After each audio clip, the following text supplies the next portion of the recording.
Good Thursday evening and welcome to the NCWLIFE Evening News. I'm Grant Olson.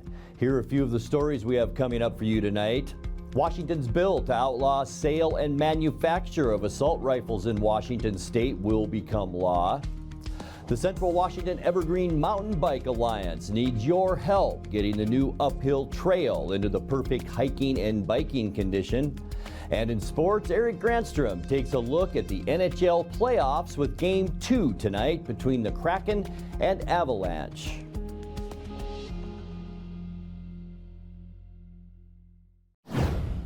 The alleged gunman in Monday's fatal East Wenatchee shooting was arrested yesterday after a brief standoff at a Wenatchee hotel along with his girlfriend. 31-year-old Eric Farias Reyes is jailed and charged with second-degree murder, second-degree attempted murder, and unlawful firearm possession. Still being sought by police is Juan Carlos Vasquez Hernandez, 35 years old, of Quincy, for allegedly acting as Farias's getaway driver. Farias and his girlfriend, 24-year-old Sabrina McCubbin of East Wenatchee, were captured shortly after 4 p.m. yesterday at Lyle's Motel, an hour after the Columbia River Drug Task Force and East Cascade SWAT team arrived with a search warrant. McCubbin was arrested on suspicion of rendering criminal assistance and making false statements to police. Vasquez Hernandez's current location is unknown, and he's wanted on a warrant charging him with complicity to second-degree murder. The case arose from a shooting at 1:18 a.m. on Monday in which Farias allegedly opened fire on a car carrying 23-year-old Elias Mora Ontiveros of Rock Island. The car was driven by Mora's girlfriend, who sped away and sought help by flagging down a Douglas County Sheriff's deputy in the 200 block of Grant Road. Mora later died at Central Washington Hospital from a gunshot wound to his upper torso. The attempted murder charge stems from gunshots allegedly fired at Mora's girlfriend in the car. Farias has previous felony convictions and was barred from possessing a firearm. A Tacoma man is charged with soliciting intimate images from minors, and Grant County authorities say some of his alleged victims may have lived in the Columbia Basin. 32-year-old Bryant Keith McCullough, also known as BJ, was a sponsor of youth motocross competitions. He was arrested April 10th in his home city and charged with federal counts of producing child pornography. Federal prosecutors say McCullough enticed and coerced minors to provide him intimate images and video, promising rewards including money, drugs, and preferential treatment for their motocross careers. The Moses Lake Police Department put out a call today to any local families whose children might have had contact with McCullough. They're encouraged to call the Tacoma Police Department if they have any information to contribute. Washington's bill to outlaw sale and manufacture of assault rifles in Washington state will become law. The State House of Representatives passed the final version of the bill Wednesday at 56-42. All Republican legislators from the 7th, 12th, and 13th District voted no on the measure. Representative Tom Dent of Moses Lake was the last lawmaker to speak before the historic vote. And the Constitution is pretty clear on this. The state of Washington, it's actually more clear than the federal Constitution, but the right of the individual, to bear arms in defense of himself or the state shall not be impaired. That's pretty clear. Yet we just keep we keep chipping away at what our firearm rights really are. With the stroke of a pen today, Governor Jay Inslee agreed to strike or amend a host of laws on Washington books that have been held unconstitutional by the state Supreme Court. Key among them, Washington's former death penalty now becomes a thing of the past in the language of the state law. As you know, I initiated a moratorium against the death penalty in Washington state in 2014. And our rationale for that decision was affirmed by our Supreme Court decision in 2018 when they invalidated the death penalty statute. They made clear, and we know this to be true, that the penalty has been applied unequally and in a racially insensitive manner. Let's be clear. By this act, we are ending the death penalty in the state of Washington, period. Attorney General Bob Ferguson spoke about the effort in the NCWLIFE studios back in January while the language of the repeals was being crafted. The state Supreme Court, as you know and as your viewers probably know, in the last couple of years issued a court decision that said the death penalty in Washington state, as it's applied, as it's used, is unconstitutional. So that's why you've not seen death penalty cases in the past couple of years. But the law is still on the books. In other words, theoretically, someone could try and prosecute a death penalty case. So what the Supreme Court has done is actually they issue an annual report saying, here's a whole set of laws that are still on the books, state legislature, but that have been declared unconstitutional. You may want to take a look at taking them off the books. So they include things like we still have apparently loyalty oaths that go back to, I think, the 50s and the 60s, right? McCarthy era stuff, loyalty oaths to government. Well, I don't think anybody thinks we should have those anymore, but they're still on the books, even though they've been declared unconstitutional. So there is a bill that essentially repeals a number of these RCWs, these state laws that have been declared unconstitutional by the Supreme Court. Now, that may sound technical, but they include issues like the death penalty. Coming up next, the Central Washington Evergreen Mountain Bike Alliance needs your help getting the new uphill trail into the perfect hiking and biking condition. Beta Hatch, a sustainable mealworm animal feed producer, has received a $200,000 grant by the Washington State Department of Commerce. And it's 420, but veterinarians are warning if you share your space with pets, it's a bad idea to share your marijuana product with them as well. I'm Grant Olson, and you're watching the NCWLIFE Evening News. The Central Washington Evergreen Mountain Bike Alliance needs your help getting the new uphill trail into the perfect hiking and biking condition. Volunteers are invited to join a work party to clear debris off the trail for the annual Leavenworth Ski Hill Work Party. Bring work clothes, boots, a trail tool, and bring lunch, snacks, and a water for a refuel. Volunteers will meet at the Ski Hill ticket booth at 8 a.m. and then will head over to the trail together. The trail cleanup will be held this Saturday, April 22nd from 8 a.m. to noon. Beta Hatch, a sustainable mealworm animal feed producer, has received a $200,000 grant by the Washington State Department of Commerce. Funds will be used for research, development, and pilot projects in Wenatchee, as well as supporting the retrofit of an existing structure and pre-construction design for the project. This will help expand the company's controlled environment agriculture and manufacturing of insect-derived products in that area. Beta Hatch's Cashmere factory is the largest mealworm factory in North America. The business is one of 6 in the state to receive the $200,000 in grant money through the Evergreen Manufacturing Grant Program. It's 420, the day of celebration for many cannabis enthusiasts. But veterinarians are warning if you share your space with pets, it's a bad idea to share your marijuana product with them as well. Washington State University animal specialist Laura Vega has this advice for those celebrating. We really recommend keeping all of your products in sealed containers with a latch or something that your pet can't chew through, and just having them not accessible to your pet at all. If you're going to be visiting a family or a friend member, making sure that they're taking these precautions as well. If you're out on a walk with your pet, making sure that you keep them on a leash in urban areas versus unsupervised. If you're going to be consuming any products, avoiding the smoke exposure to your dog or your cat, even if it's a very small amount. Smaller dogs and cats will be at increased risk for developing clinical signs from intoxication. And whenever in doubt, if you ever see your dog or cat develop abrupt signs of neurologic abnormalities, such as described, we highly recommend contacting your closest emergency veterinarian. You're watching the NCWLIFE Evening News. Coming up next, we will introduce you to a dog named Noreen in our weekly Pause for Pets feature with the Wenatchee Valley Humane Society.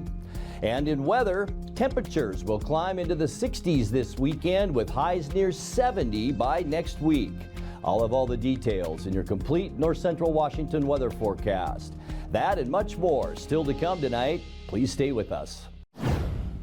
Time now for our weekly Pause for Pets feature from the Wenatchee Valley Humane Society. Tonight we meet a dog named Noreen.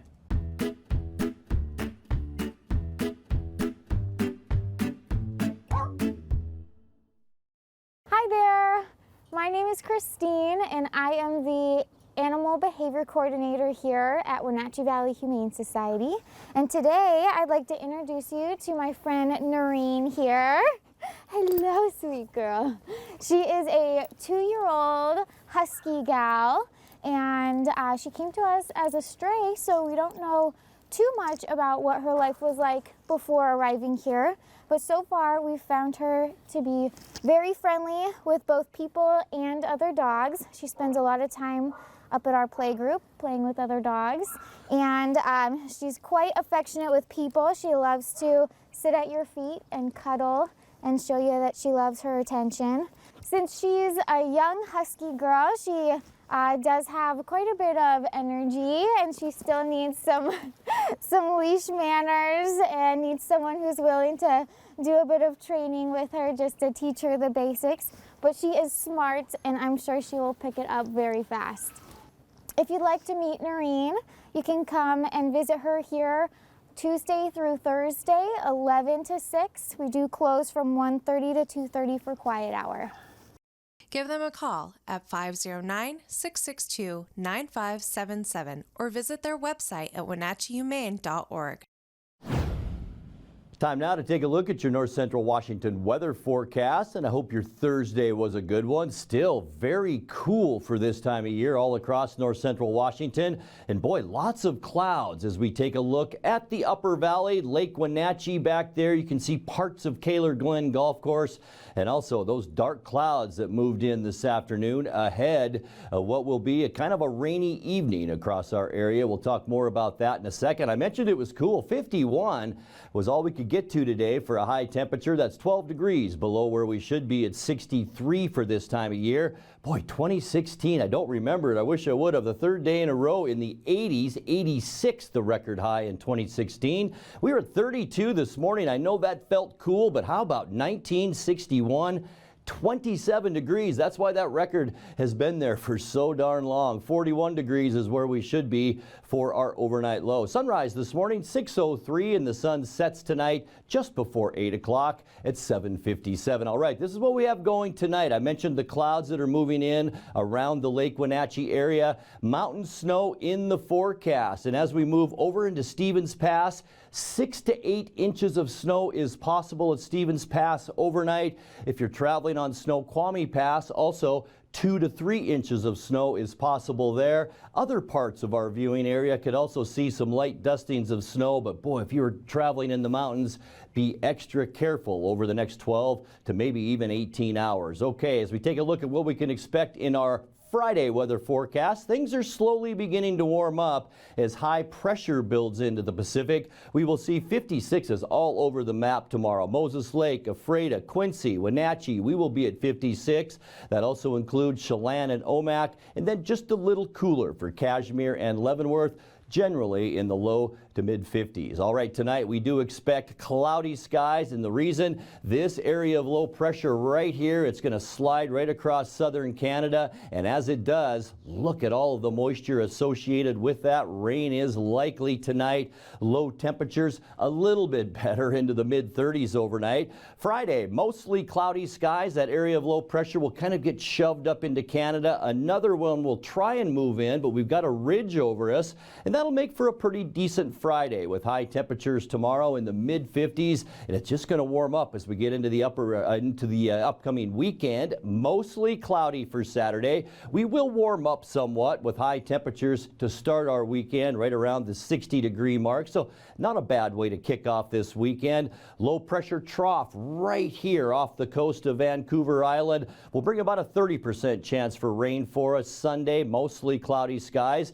We will stay a little bit warmer though into the low 60s for Sunday, and then talk about nice as we get into next week. Look at this area of high pressure, big flow of warm air into Washington State, mostly sunny. We'll be in the low 60s on Monday, and then yeah, we are going up from there all over the western U.S. Very nice weather, mostly sunny for our Tuesday next week, and just beautiful high temperatures in the mid 60s. Some locations in Washington will get into the low 70s. 70s on Tuesday and Wednesday. We might be one of those locations as our high temperatures under mostly sunny skies. You can see high pressure still in control. Highs, that's right, near 70 degrees. And looking beyond Wednesday, we could be talking by the Youth Parade for Apple Blossom, 80 degrees. We'll have more information on that a little bit later. Probably tomorrow we'll talk about that. All right, 7-day forecast, 36 tonight, mostly cloudy both Friday and Saturday. 56 Friday, 60-year high on Saturday. Just a quick heating storm system on Sunday, 30% chance of rain and 62. And then look at that sunshine, mostly sunny Monday, Tuesday, and Wednesday. 61 Monday, 65 Tuesday, and almost 70 degrees for our high on Wednesday. And that's a look at your local weather forecast. Coming up next, tonight's sports report with Eric Granstrom and more as the NCWLIFE Evening News continues right after this.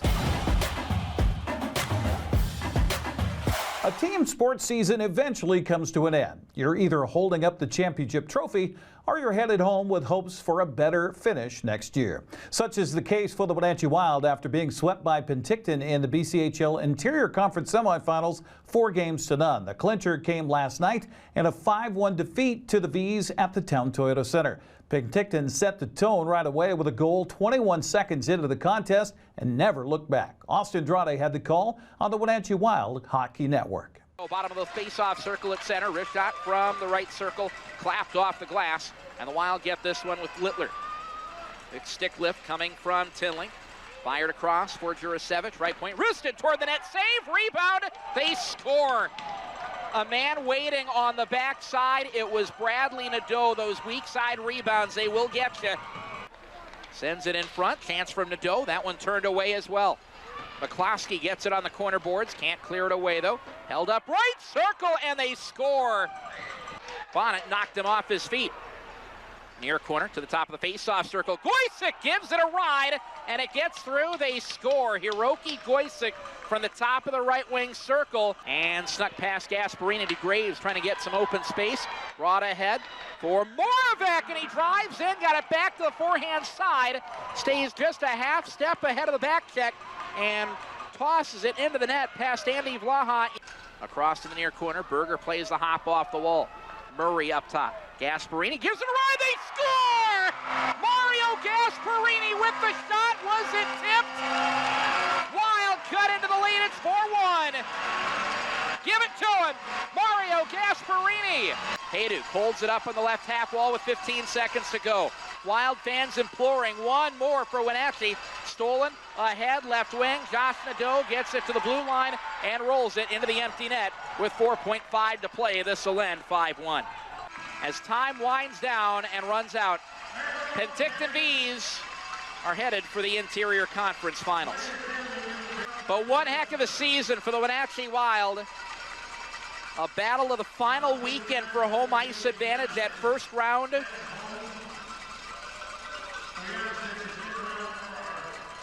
...28 wins during a 54-game regular season. Came back from a 2-9-1 start to win 28 games this year and knock out the number 2 team in the Interior Conference standings in the opening round of the BCHL postseason. Penticton will face Salmon Arm or Vernon in the Interior Conference Finals. Wenatchee will look to filling a lot of big holes in time for the 23-24 season. Austin Andrade will stop by tomorrow morning on Wake Up Wenatchee Valley for a season recap. Well, the Thursday schedule in prep sports began earlier this afternoon on the tennis courts. Wenatchee hosting Moses Lake, Eastmont on the road at West Valley, Sela at Ephrata, Chelan hosting Cascade, and Quincy traveling to Omak. Big 9 track and field meets also in tap today. Wenatchee and Yakima Panthers hosting Eastmont, while Moses Lake on the road at West Valley. Couple of doubleheaders earlier today in fast pitch softball. Omak at Brewster, Ephrata hosting Ellensburg. The single games had Oroville at Tedasket, Liberty Bell hosting Bridgeport, Manson at Lake Roosevelt, and Quincy JV playing at Waterville Mansfield. Well, a busy soccer schedule got underway earlier this afternoon. Cascade at Chelan. Also, kickoffs earlier had Pateros at Oroville, Brewster hosting Okanagan, Liberty Bell at Manson, and Tonasca taking on Bridgeport. Omak and Quincy kick off later on tonight. Some Wednesday baseball yesterday as Kashmir swept a doubleheader from LaSalle 11-1 and 15-1. Quincy cruised by Cascade 12-1. Bridgeport beat Pateros 19-6.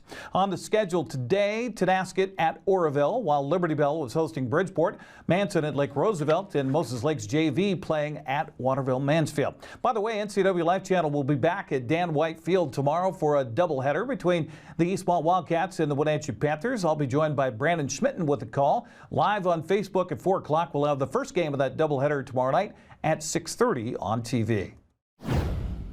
Well, the Seattle Kraken will try to gain home ice advantage tonight in Game 2 of its Stanley Cup playoff series with Colorado. After a 3-1 win in Game 1 Tuesday, Seattle faces the defending NHL champs tonight at 6:30 at Ball Arena. The game will be broadcast on ESPN as well as Root Sports Northwest. Well, Marco Gonzalez was back with the Mariners after paternity leave to be with his wife Monica for the birth of their second daughter. He was dominant through 6 innings, tying his career high with 9 strikeouts as he left in the 7th with a 2-0 lead. Milwaukee, however, would plate 5 runs in that inning and go on for the 5-3 win. It looked good early. Jose Caballero earned his first major league hit, and Julio went deep. Here is Caballero. His minor league career, parts of 6 seasons, Caballero posted an on-base percentage of nearly .400. Faces a left-hander today. Caballero down the line, number 1 in the books. Jose Caballero make it for extra bases. He stands up at second with a double. His first hit of the show. Julio singled up the middle his first at-bat. Hammered on a line, left field, just over the wall. Home run, Julio. The Trident, the first to carry the flame for the Mariners is Julio. Well, he's been hovering around 110 exit velo the last couple of nights. Best opportunity of the game for the Brewers. And a line drive base hit to right. 1-run scores station to station for Milwaukee. Hardest hit ball of the inning for Voit. And the Crew's on the board. And a line drive base hit to left. 1 run is in. Kelnick tries to cut it off. He bobbles. Anderson scores, and the Brewers have the lead. Bryce Terang just coming up with big hits. So the 8th man to hit in the inning will be another pinch hitter, Rowdy Tellez. And Tellez back up the middle, a base hit. That'll score 2 more. What a big hit by Rowdy Tellez. A 5-run 7th inning for the Brew Crew. What can Jared Kelnick do here? 1 out, bases loaded, down 3. The 2-0. Into center, stroked well, and it touches down. Base hit. France coming in to score. Suarez moves up a station. Bases remain loaded. Jared Kelnick makes it a 2-run game. This is starting to feel a little bit like the 7th inning for the Brewers. Load the bases and then start chipping away. As the rookie Jose Caballero comes to the plate. Caballero pops it up a mile high. Anderson is under it on the infield. He makes the catch, and the Brewers have swept the Mariners here in Seattle. Manager Scott Service says Marco was the best he's seen in a while and deserved a better outcome. Marco, not pitching for about 11 days, thought he was excellent today, right on top of his game. Good mix of all of his pitches. I thought it's the best breaking ball. A number of outstanding curveballs. The shape of the pitch was it was sharp. It was late. He had him going back and forth. I thought Murph did a great job. Handling him and mixing in all of his pitches today. So, trying to, get him out there for the 7th. I thought he was really in control of the game. I think he had 9 strikeouts at that point, a couple soft hits, and then, Matt Brash has been so good for us in wiggling out of those jams. With his stuff, he's got strikeout stuff, and thought he was going to get through it. Just didn't happen. They put the bat on the ball and got some big hits there. So really disappointing series. I thought coming into this series we're starting to turn the corner and play better baseball. But ultimately, I think over the to put streaks together. Obviously, you need good pitching. I think our pitching has been okay. It hasn't been great, but it's given us a chance to win a lot of these ball games. I think the frustrating thing is just offensively haven't been able to, I talked about rhythm within your lineup and your offense.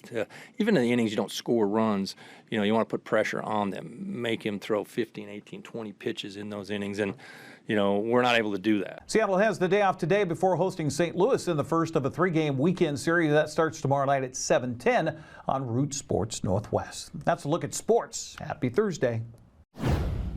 On the next edition of Wake Up Wenatchee Valley, Austin Drade, the broadcasting voice of the Wenatchee Wild, will put a ribbon on the 2022-2023 season and look forward to a positive and winning future. Right, my friend? Should be a fun future for the Wild as things wrap up here in 2022 and 23. The Penticton Vees pick up the victory middle of the week, but now the work begins to build the team for 2023 and 24 and line things up in the front office as well. Wenatchee Wild hockey, we wrap it up on the next edition of Wake Up Wenatchee Valley. And that will do it for our newscast tonight. For more on these stories and other news from around North Central Washington, you can find us on Facebook or our website at ncwlife.com. And remember, if you see news happening, we'd like to hear from you. You can send us an email at news@ncwlife.com or just give us a call at 888-6295. I'm Grant Olson. Thanks so much for being with us and have a great night.